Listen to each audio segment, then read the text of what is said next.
तो दोस्तों Bihar delete admission से रिलेटेड एक और वीडियो लेकर आ चुका है। दोस्तों आप सभी को पता होगा कि फर्स्ट सिलेक्शन लिस्ट जो है जारी कर दिया गया है। इसी दौरान अब आप सभी लोग डॉक्यूमेंट वेरिफिकेशन के लिए डॉक्यूमेंट्स को तैयारी कर रहे होंगे। किस तरह से डॉक्यूमेंट्स को तैयार करना है, किस तरह से डॉक्यूमेंट को सजाना है और कौन कौन सा डॉक्यूमेंट्स को रखना है। और हाँ, एक और दोस्तों बात, इस डॉक्यूमेंट्स के साथ एक आपका नामांकन प्रपत्र भी ले जाना जरूरी है। अदरवाइज आप वो नहीं ले जाते हैं तो आपको वहीं से रिटर्न कर दी जाएगा वापस आपका घर।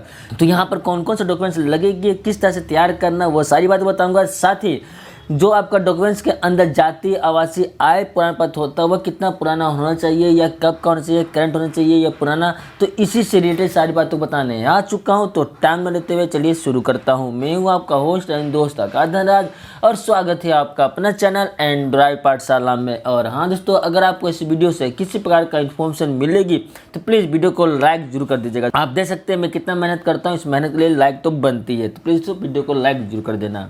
तो दोस्तों देख सकते हैं ये रहा जो बीएनआर ट्रेनिंग कॉलेज गुलजारबाग का ऑफिशियल वेबसाइट से ये पीडीएफ फाइल डाउनलोड किया हूँ, जहाँ पे आप देख सकते हैं कि फर्स्ट मेरिट लिस्ट आया था। तो उसके अनुसार आप सभी को एडमिशन के लिए 10, 11 एंड 16 तारीख को जाना है। सुबह 10 से लेकर शाम को 5 बजे तक आपका काउंसलिंग किया जाएगा। इसी काउंसलिंग में आप सभी का कौन कौन सा डॉक्यूमेंट्स लगेगी दोस्तों यहाँ पर मैं बता रहा हूँ। दोस्तों दोस्तों ये रहा जो नामांकन प्रपत्र है, यही प्रपत्र बहुत ज़्यादा इंपॉर्टेंट है। काउंसलिंग के टाइम आपको ये भी ले जाना है पूरा फिल करके, किस तरह से फिल करना वो भी बताऊँगा। साथ ही तो नीचे देख सकते हैं ये रहा आपको डॉक्यूमेंट्स लिस्ट, कैसे तैयार करना है, क्या करना है, वो सभी बातें बताऊँगा। उससे पहले तो मैं बता देता हूँ कि ये जो PDF फाइल है जो मैं आपको बता रहा हूँ, जहाँ से आप अपने डेट के अनुसार एडमिशन प्राप्त करिएगा, कब जाना है वो अगर चाहते हैं डाउनलोड करना, या आप ये नामांकन प्रपत्र जाता है डाउनलोड करना, तो आपको कहाँ से डाउनलोड करना है चलिए मैं बता देता हूँ आगे। तो दोस्तों देखते हैं यहाँ पर मैंने दोस्तों यहाँ पर आपको बताने आया हूँ कि आप जहाँ से भी फॉर्म को अप्लाई कर रहे हैं तो वो लिंक कहाँ से प्रोवाइड कीजिएगा। तो आप मेरा कोई भी डिलीट का जो वीडियो है, प्रत्येक वीडियो में मैंने लिंक डाल दिया, आप नीचे आइएगा, स्लाइड कीजिएगा। आप देख सकते हैं यहाँ पे all diet college and college seat details, सभी कॉलेज का यहाँ पे लिंक और उसके बगल में कितना कितना सीट अवेलेबल है आपको यहाँ पे प्रोवाइड किया गया। कुछ नहीं करना, सिंपल सा आप डायरेक्ट इस लिंक पे क्लिक कर लीजिएगा। तो दोस्तों यहाँ पर आपको लिंक प्रोवाइड किया जा रहा है। टोटल यहाँ पे 66 कॉलेज का जितना भी डाइट बाइट कॉलेज है, पीटीसी कॉलेज, सभी का लिंक आपको यहाँ पर प्रोवाइड किया गया। हाँ दोस्तों आपने देखा, आपको यहीं से डाउनलोड करना, सभी वेबसाइट का लिंक प्रोवाइड कर दिया गया डिस्क्रिप्शन में, आप वहाँ से डाउनलोड कर लीजिएगा, ठीक है। तो दोस्तों देखते हैं नामांकन प्रपत्र है, तो चलिए नामांकन प्रपत्र को जान लेते हैं। उससे पहले मैं ये बताता हूँ कि आपको मेरे स्क्रीन पे एक व्हाट्सएप नंबर दिख रहा होगा। दोस्तों अगर चाहते हैं बिहार डिलीट से रिलेटेड पल न्यूज़ प्राप्त करना तो प्लीज़ आप इसी व्हाट्सएप नंबर के थ्रू मुझसे कॉन्टैक्ट कर लीजिएगा। जो भी इन्फॉर्मेशन है आप मुझसे जरूर पूछिएगा। और हाँ तो आप लोगों के कहने पर मैंने कुछ प्राइवेट कॉलेज कंसल्ट किया है बिहार में, कहीं से भी चाहते हैं एडमिशन प्राप्त करना है प्राइवेट से, तो आप मेरे इसी नंबर से कॉन्टैक्ट कर सकते हैं, जहाँ पर डिलीट के लिए मात्र आपकी जो फी होगी 95,000 में पूरा कंप्लीट हो जाएगी, ठीक है। और चाहते हैं बीएड करना तो बीएड के लिए तो स्पोर्ट्रॉन के थ्रू मैं आपको 25 तारीख से एडमिशन दिलाने में हेल्प कर सकता हूँ। 25 अक्टूबर से चल रही है स्पोर्ट्रॉन, तो स्पोर्ट्रॉन के थ्रू मात्र 1.5 लाख में आपको एडमिशन पूरा कंप्लीट हो जाएगी। तो जितना जल्दी हो सके मुझसे कांटेक्ट कर लीजिएगा। चलिए दोस्तों आते हैं आगे। इसी बीच अगर वीडियो पसंद आ रही होगी लाइक कर देना। और हाँ दोस्तों एक और बात, आपको जो भी डाउट है या किसी तरह का भी जो भी क्वेश्चन है मुझे कमेंट बताइएगा, क्योंकि आपका प्रत्येक कमेंट को मैं पढ़ता हूँ, उस कमेंट के अनुसार मैं वीडियो बनाता हूँ और उस कमेंट में मैं आपको रिप्लाई भी देता हूँ। तो जो भी आपका डाउट है मुझे कमेंट में जरूर बताइएगा। थोड़ा सा जो है आपका डॉक्यूमेंट्स लिस्ट है जो आपको जानना जरूरी है। यहाँ पर देखते हैं आपको डॉक्यूमेंट लिस्ट में 9 नंबर, 10 नंबर, 11 नंबर जो बताया जा रहा है, चलिए वो भी जान लेते हैं। जहाँ पे देख सकते हैं बताया जा रहा है क्या कि मैट्रिक व इंटर का औसत प्रतिशत कितना है आपको यहाँ पर बताना होगा, क्योंकि औसत प्रतिशत के अनुसार ही आपको काउंसलिंग किया जाएगा। अगर आपका 50% नहीं रहा इंटर में तो आपको वापस रिटर्न कर दिया जाएगा, क्योंकि डिलीट में एडमिशन के लिए एलिजिबिलिटी है मिनिमम 50% है ओबीसी जनरल के लिए, बाकी SC ST के लिए 45% है आपका मिनिमम। तो इतना ज़रूरी होना चाहिए आपका इंटर में, ठीक है। उसके बाद नामांकन शुल्क से संबंधित चालान की प्रति, आप जो नामांकन शुल्क करवाने, आप जो नामांकन करवाने वाले हैं तो उसके लिए जो चालान है आपको वहाँ पे उसका प्रति कॉपी आपको जो भी होगा, ड्राफ्ट हो या जो भी हो, आपको वहाँ पे दिखाना होगा। नामांकन के संबंधित कुछ दस्तावेज की सूची आपको यहाँ पर दिया गया है। तो पहला दोस्तों देख सकते हैं यहाँ पर जरा मैं जूम करके दिखाता हूँ कि मैट्रिक बोलो या 10वीं के परीक्षा का मूल्य अंक पत्र और प्रमाण पत्र, जो आपका सर्टिफिकेट होती है, आपका मार्क्स सर्टिफिकेट और सर्टिफिकेट, वो आपको देना है आपको मैट्रिक का। उसके बाद इंटर के 10+2 का आपको देना है। अगर आप मौलवी से अप्लाई किए हैं तो आपको इसके लिए आपका मूल अंक पत्र एवं प्रमाण पत्र भी आपको देना होगा। उसके बाद अगर आपने फॉर्म फिल करते समय अगर आपका अधिकतम क्वालिफिकेशन ग्रेजुएशन हो गया या कुछ और भी है, तो आपने अगर फॉर्म में शो किया है तो आपको उसका भी प्रमाण पत्र देना जरूरी है, अनिवार्य है। अगर आपने शो नहीं किया है तो चलिए काम चल जाएगा, लेकिन अगर आपने वहाँ पर फॉर्म में मेंशन कर दिया है कि मैं ग्रेजुएशन कर चुका हूँ, तो आपको ये सर्टिफिकेट वहाँ पर देना जरूरी है। उसके बाद विद्यालय महाविद्यालय का जो भी है आपका CLC बोल सकते हैं या SLC, वो आपका प्रत्याग प्रमाण पत्र आपको भी देना होगा, ठीक है। उसके बाद सक्षम पदाधिकारी द्वारा निर्गत आवासीय प्रमाण पत्र, ये आवासीय प्रमाण पत्र आपका सक्षम पदाधिकारी जो एक वैलिड होता है पदाधिकारी के अनुसार, DRC ऑफिस बोल सकते हैं या कहीं कभी प्रखंड के द्वारा, वो आपको एक प्रमाणित होना जरूरी है। उसके बाद जाति प्रमाण पत्र जो भी सक्षम पदाधिकारी द्वारा निर्गत होना चाहिए, ये भी सेम दोस्तों जाति प्रमाण पत्र भी।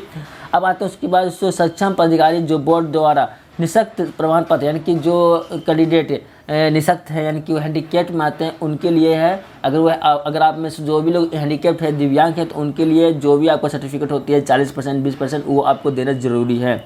आवासीय प्रमाण पत्र, जातीय प्रमाण पत्र दोस्तों, ये जो प्रमाण पत्र है दोनों आपको करंट होंगे तो अच्छी बात है। करंट मतलब क्या है कि करंट मतलब क्या है कि इसी साल का 2021 का होगी तो अच्छी बात है, लेकिन अगर 2020 का होगा तो थोड़ा प्रॉब्लम कर सकती है, लेकिन काम तो बन जाएगा, लेकिन प्रॉब्लम कर सकती है। लेकिन 2021 का होगा आपको किसी का कोई प्रॉब्लम नहीं होगी दोस्तों। अगर आपने बहुत सारे कैंडिडेट ऐसे हैं जो 2021 में अप्लाई किए हुए हैं, लेकिन सर्वर डाउन चल रहा है कोरोना काल के कारण, उनको अभी तक मिल नहीं पाया है, तो आपको जो रिसिप्ट मिलती है आप वहाँ पर रिसिप्ट दिखा दीजिएगा। पुराना वाला 2020 का होगा, फोटोकॉपी या जो भी आप वहाँ पे शो कर दीजिएगा, आपका काम बिल्कुल बन जाएगा, कोई प्रॉब्लम नहीं आएगी, ठीक है। उसके बाद तो आते हैं आगे, जहाँ पर इसमें EWS जो जनरल वाले हैं, अगर EWS आपने बनाया है फॉर्म में, अगर आपने मेंशन किया है तो आपको देना जरूरी है। उसके बाद दोस्तों आप सभी ने ऑनलाइन एप्लीकेशन किया था उसका हार्ड कॉपी। उसके बाद दोस्तों 2 पासपोर्ट साइज फोटो होना चाहिए, 2 पासपोर्ट साइज, और वो भी करंट होना चाहिए, ऐसा नहीं कि 3-4 साल पुराना, अच्छा होना चाहिए, बिल्कुल क्लियर आपका फ़ोटो दिखना चाहिए। और 2 पासपोर्ट साइज फ़ोटो, एक दोस्तों आपका कवर फाइल, एक क्लियर फाइल। दोस्तों कवर फाइल क्या होता है कि जो भी आप डॉक्यूमेंट्स रखिएगा उसके अंदर रखना है। क्लियर फाइल है दोस्तों जो मुझे डिटेल से पता नहीं है, ठीक है, तो ये दोनों फाइल को आपको ले जाना जरूरी है। उसके बाद तो नीचे यहाँ पर नोट दिया जा रहा है आदित्य कि मैं घोषणा करती हूँ कि मेरे द्वारा महाविद्यालय को उपलब्ध कराई गई सभी जो भी उपयुक्त जितने भी सूचना सही है। दोस्तों यहाँ पे आपको सत्यापन करना होगा कि जो भी आप डॉक्यूमेंट दे रहे हैं वो बिल्कुल सही है, और आपको यहाँ पर आवेदन का हस्ताक्षर आपको देना होगा, यानी कि जो आवेदन कर रहे हैं, जो स्टूडेंट एडमिशन लेने चाहते हैं, उनको यहाँ पे हैंड राइटिंग उनको अपना सिग्नेचर करना होगा, ताकि वो स्वीकार करें कि मैं जो भी डॉक्यूमेंट्स दे रहा हूँ वो मेरा ही ओरिजिनल है, ठीक है। इसी में बताना भूल गया था दोस्तों, यहाँ से मेरा स्किप हो चुकी थी, तो सॉरी दोस्तों। यहाँ पर देखते हैं कि सभी दस्तावेजों की 2 स्व-प्रमाणित छाया प्रति, मतलब क्या है कि जितना दस्तावेज है जो भी आप दे रहे हैं सभी का 2-2 पेज होना चाहिए, और वो भी अभिप्रमाणित, मतलब क्या, सेल्फ अटेस्टेड। आप अपना सभी जो भी डॉक्यूमेंट्स ले जा रहे हैं सभी के नीचे फोटोकॉपी वाला में नीचे आपको सिग्नेचर करना जरूरी है, अदरवाइज आपको वहीं से रिटर्न कर दीजिएगा। स्व प्रमाणित सेल्फ अटेस्टेड बहुत ही ज़्यादा जरूरी होती है वहाँ पे। इसका मतलब ये होता है कि आप जो डॉक्यूमेंट्स दे रहे हैं वो आप स्वीकार कर रहे हैं कि ये मेरा ओरिजिनल डॉक्यूमेंट्स है। अगर वो किसी का फ्रॉड होगा तो वो आप पे कार्रवाई किया जाएगा, ठीक है। अब आते हैं तो वापस ऊपर, तो ये है जो फॉर्म है नामांकन प्रपत्र। ये नामांकन प्रपत्र आपको जरूरी है फिल करना, उसी के साथ आपको ये डॉक्यूमेंट्स लगाकर जो आपको लिफाफा मांगा जा रहा है कवर फाइल, इसमें डालकर आपको यहाँ पे जमा कर देना काउंसलिंग के लिए। तो देख सकते हैं यहाँ पर क्या क्या बताया जा रहा है। नाम, आपका नाम क्या है वो बताना होगा, ठीक है। उसका पिता का नाम क्या है वो बताना होगा। आप हिंदी में या इंग्लिश में आपका जैसा उस तरह से लिख सकते हैं। जन्म तिथि क्या आपको वो बताना होगा।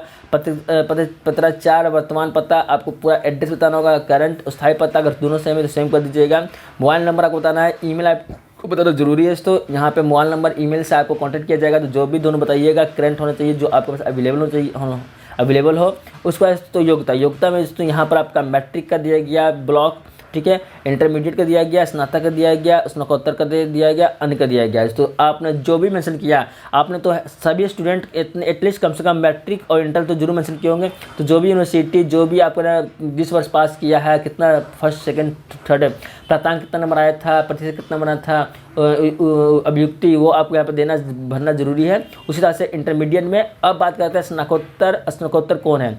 तो स्नातक वाले, ग्रेजुएशन वाले, स्नातकोत्तर पीजी वाले वही यहाँ पे डाल सकते हैं जो फॉर्म फिल करते हैं, इसमें आपने वहाँ पे मेंशन किया होगा। तो अगर आपने मेंशन किया है तो आपको यहाँ पर डालना अनिवार्य है। अगर आपने मेंशन नहीं किया है तो आपकी मर्जी, आप डाल सकते हैं, नहीं भी डाल सकते हैं। ठीक है दोस्तों, ये थी आज की वीडियो। अगर आपको वीडियो पसंद आई होगी तो प्लीज वीडियो को लाइक करना, जितना ज़्यादा हो सके इस वीडियो को अपने दोस्तों व्हाट्सएप फेसबुक में जरूर शेयर करना ताकि उन सभी तक ये न्यूज़ मिल जाए। और हाँ दोस्तों, अगर चाहते हैं इस तक न्यूज़ अप टू डेट रहना तो प्लीज़ मेरे चैनल से बनिएगा, मेरे चैनल को सब्सक्राइब कर लीजिएगा, वीडियो को लाइक जो कर लीजिएगा। दोस्तों मिलते हैं आपसे नेक्स्ट वीडियो के साथ, तब तक अपना ख्याल रखना।